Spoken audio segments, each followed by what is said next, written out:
good afternoon readers, it's Tilly here from Tilly's Shelf and welcome to the Jane Austen at Home tag. So this is the first original tag that I have ever created since joining BookTube some years ago now. I have had a couple that I've had ideas for but haven't quite come to fruition. And because Jane Austen July is the event that I love above all others in the BookTube calendar, it just pushed me to decide to actually create one. So there is an existing Jane Austen July tag that was created by Katie at Books and Things and Marissa at Blatantly Bookish a few years ago now, when Jane Austen July was a little bit of a newer thing on BookTube. And that's a really great tag for discussing things about Jane Austen and talking about characters that you like and books that are inspired by Jane Austen and all sorts of things like that. It's a fantastic tag and I definitely recommend that you do it if you haven't done it already. I will try to link to some versions of that down below, the one that I did with Roz before she had a BookTube channel, and the original versions. But yeah, this is much more of a light-hearted tag and it's less about talking about Jane Austen and more about having an excuse to throw some books in the air and wave them around. So I'm trying quite hard this year to put out some actual videos during Jane Austen July, because I know there's been a little bit of a blank space on my channel for a while, just because of limited reading and so on. And anyway, yeah, should probably get down to the whole book waving thing. I have a plan for today. I've actually got a typed up plan for questions and things for this tag, but I have been doing night shifts. I don't know if you can see these big bags under my eyes. So if the coherence deteriorates even further as the video goes on, I can only apologise. So I've named this tag the Jane Austen at Home tag after the biography of Jane Austen written by Lucy Worsley a couple of years ago now. It's a very lovely biography of Jane Austen, and I just got the inspiration from that of looking at locations within the books of Jane Austen and kind of places where the characters either found a home or stayed for a while, and kind of linking those to other books that you know and have read. So I want you to start by tagging someone you know who is participating in Jane Austen July. So obviously I have to start by tagging the hosts of Jane Austen July, which is Katie at Books and Things, Marissa at Blatantly Bookish, and the new host for this year is Claudia at Spinster's Library. And then I wanted to tag some other people who commented on my Jane Austen July TBR to say that they were participating at least to a certain extent in the events. So that would be Kate Howe and Brian at Bookish, and then of course I have to tag my lovely mother Roz at Scally about the books, because she's given me feedback on these questions. So these questions are Roz approved. I'm putting this up on Monday evening, and I'm getting in early. It's the first week of July, so I figure that over the course of the month, people might get the chance to give it a go. But no pressure on anyone, because I'm the worst person for actually doing tags that people tag me in. So prompt number 1 is Mansfield Park. And the prompt for this one is: the grandeur of the house astonished but could not console her. And I want you to name a grand book that may or may not have been difficult to read.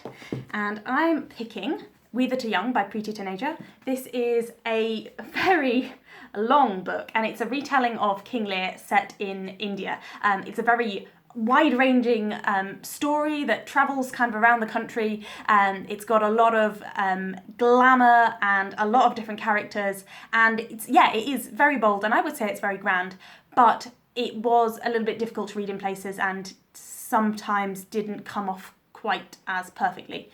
So yeah, I thought it was fitting for Mansfield Park.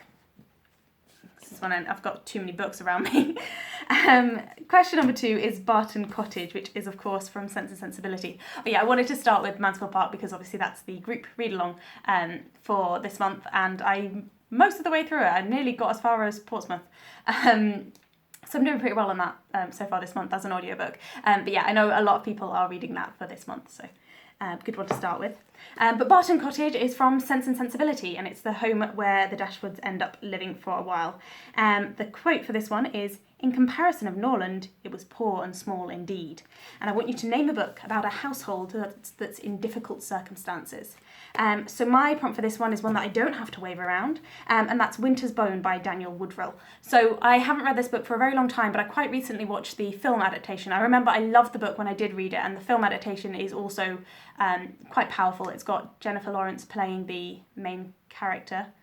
Just having that moment of doubt whether her name's actually Jennifer Lawrence. I think it is.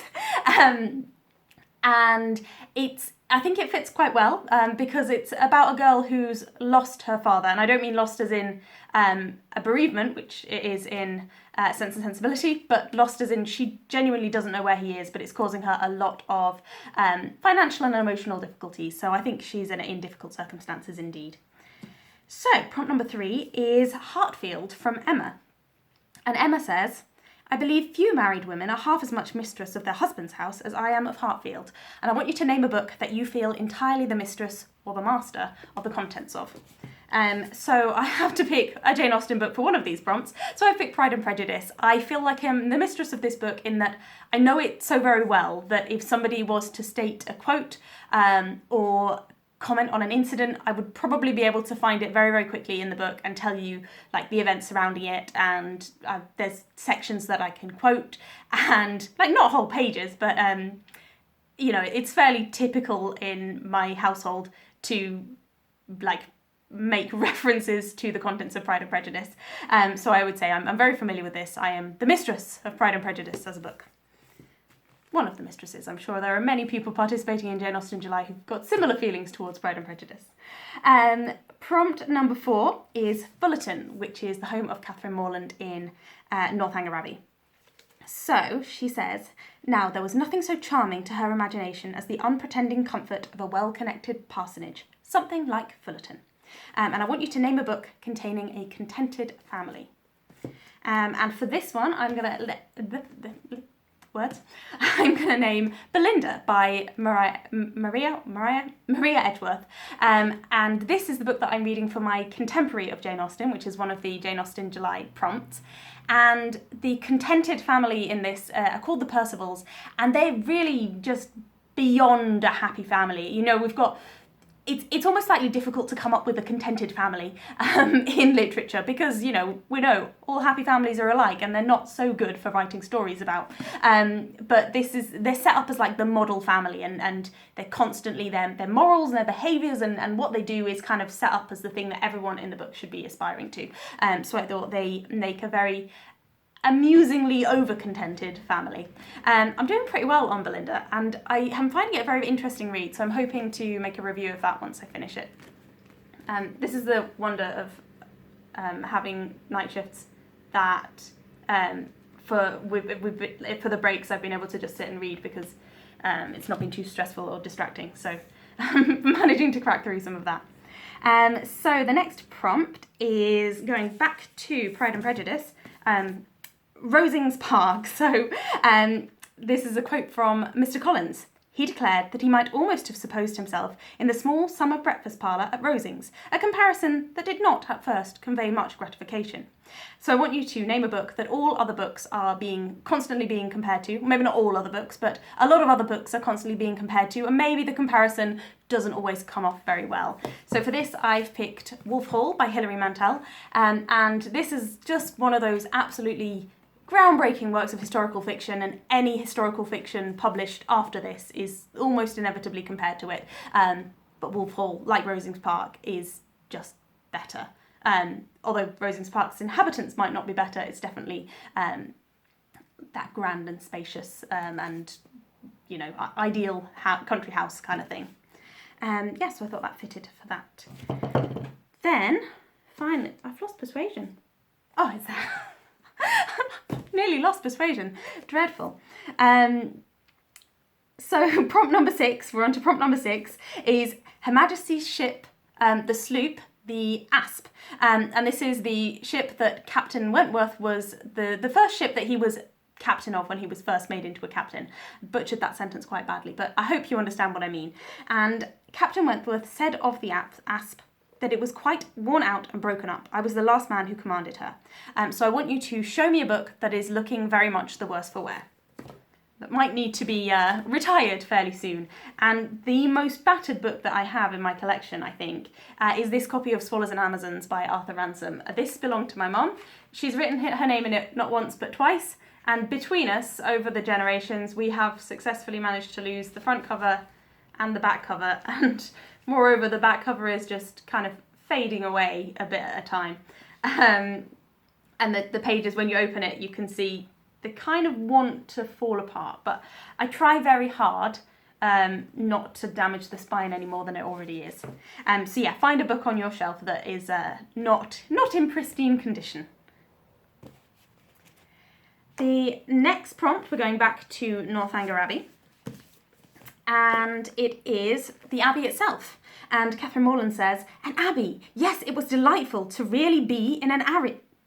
I don't know whether that was going to be alley or what it was supposed to be really in an abbey. But she doubted, as she looked round the room, whether anything within her observation would have given her the consciousness. So this is about a book that you had maybe high expectations for, but it wasn't quite, it didn't meet your gothic hopes. So name a book that wasn't as creepy or as dramatic as you thought it would be. And I have picked for this one, again, another one that I don't have to wave around, The Dunwich Horror by H.P. Lovecraft, because H.P. Lovecraft is constantly getting mentioned as this great kind of horror writer, and I thought it was going to be kind of really scary and engrossing, but it just didn't really work for me. I didn't really find it at all scary. I mean, there were moments of tension, but generally speaking, I thought it was a bit overdone, and it disappointed me in that sense. I guess the thing that is creepy about Lovecraft is maybe some of his personal opinions, but let's move swiftly on from those. So the next prompt takes us back to Mansfield Park, nearly back to where we started, pretty much, well, back to the book we started with anyway, and that's Portsmouth. The location of Portsmouth. And Fanny thinks the smallness of the house and thinness of the walls brought everything so close to her that, added to the fatigue of her journey and all her recent agitation, she hardly knew how to bear it. And I want you to name a book that really disappointed you when you revisited it after a number of years.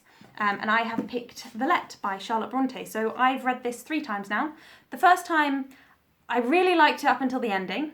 The second time, I liked it, but particularly liked the ending. And the third time, I just didn't really like it at all.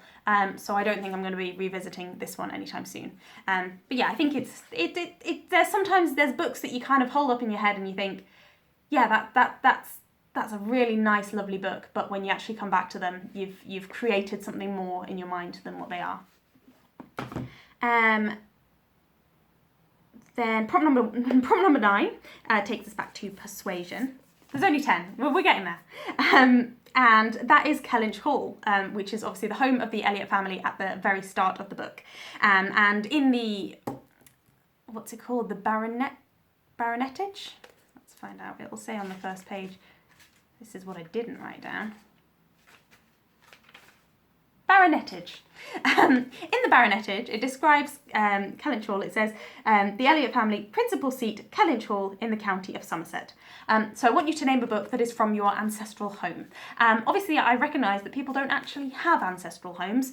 So what I mean by that is one that's from the area where you grew up, or maybe from the place where your parents came from, or something that's got a connection going back through your family, perhaps.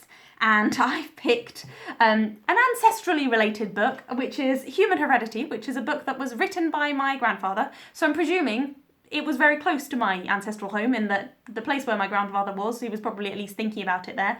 And it's about genetics and heredity. So that kind of links to ancestry, and it's got a very peculiar family tree on the front of it. So I thought that was fitting for that idea.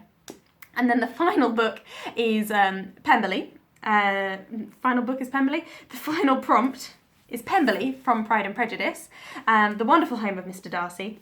And the quote for that is, "They had now entered a beautiful walk by the side of the water, and every step was bringing forward a nobler fall of ground." But in picking that quote, I am obviously, of course, kind of hinting towards maybe some of the events in the 1996 adaptation that bring the water even slightly closer. And I want you to name a book that you are ready to dive into. So a book that you're really keen to read and get started on. I picked a bit of a wild card for this one. I have picked Ivanhoe by Sir Walter Scott. So this came out in 1819, so it's just outside of Jane Austen's lifetime. But Walter Scott read and admired Jane Austen's works. He felt that he was very good at the big dramatic things, but he could never capture the day-to-day affairs of life as well as she could. And Jane Austen, I believe, read some of Sir Walter Scott's earlier books. And I bought this ages ago now, and I just really want to read this pretty kind of edition that I've got. And yeah, I wouldn't have thought of reading it if I hadn't been getting on so well with Belinda. And I just find that I do quite like the style of writing from the Regency period.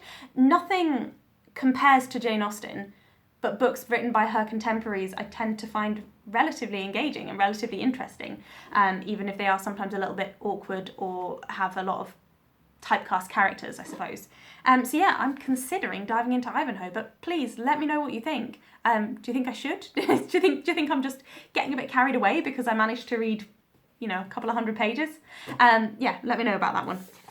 And then the final prompt is a bonus question, and that's, which of these households would you most like to live in? Which is I could come up with a couple of different justifications. Like, I can see that living on a ship could lead to some very cool adventures, but on the other hand, it's a ship that's falling apart, so it's got downsides. I think at the moment, with my current hobbies and where I am in life, I would most like to live in Northanger Abbey, because I like the idea of a house that looks like it's got a lot of history and character on the outside, but it's actually kind of practical and modern and cosy on the inside.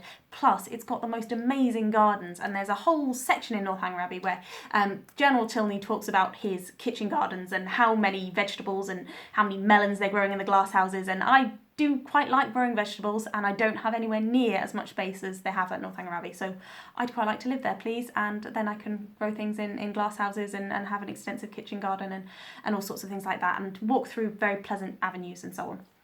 So yeah, so that was the Jane Austen at Home tag. Thank you very much for watching, and I do hope maybe a couple of you get the chance to give it a go. But yeah, no pressure at all, and yeah, I hope if you do it, you enjoy it, and yeah. Thank you for watching, and take care. And enjoy Jane Austen July, which is, of course, the important thing.